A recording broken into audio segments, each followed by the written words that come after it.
Truth be told, I almost choked my dad to death. Never said that before to a group of people.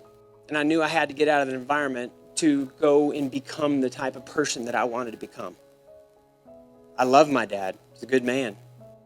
But he was raised by a World War II vet who was on the first wave of Normandy Beach D-Day, who is a rock-hard guy, 90% casualty rate. He's one of the 10% that made it out. His form of motivation was, you'll never make it, you're no good, you're dumb as a box of rocks.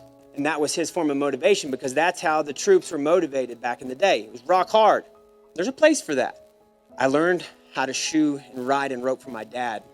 The night that thankfully, somebody showed up and pulled me off of him. I'm thankful they did because I wouldn't be here today. I'd be sitting in some cell somewhere. I said, I got to get out of this environment. I got to go do something else. I got to develop my mind. I got to develop my skills. I moved 1,800 miles away. Started working with a guy named Fred Brown. He's the founder of artificial intelligence. He's actually a calf roper. He was doing in 2005 what Siri on your iPhone does today. Brilliant man. Taught me about everything about my mind, how to capitalize on my mind, how to overcome limiting beliefs, how to get past the things that are holding me back, my past, the things that I hold on to that drag me down like dead weights from behind me. He taught me how to let go of all that stuff.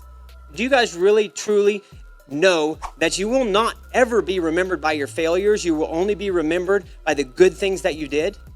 As an athlete, the best rodeo athletes on planet Earth win money about 50% of the time. It's actually a little less than that. 50%. Now, I go to 100 rodeos a year. A lot of those are two-headers, which means you compete twice. So that's 200 times of competition. Some of them are like Cheyenne, where you might compete 4 or 5 times. So for many years, I spent 300 days a year plus on the road competing. I failed over and over and over and over and over again. But you know what the most important day of your life is? The next day.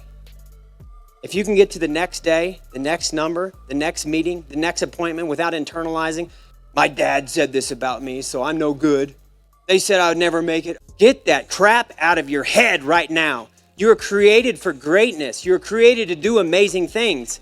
And I don't care what stage of life you're in. If there is air pumping through your lungs and your heart is beating, you still have an opportunity at another day. And it's your opportunity to go out and capitalize on that day. It does not matter what anybody said, what anybody did, the past, the relationships that didn't work. It's called the human experience. We all have trash. My question is, what treasure will you pick out of that trash?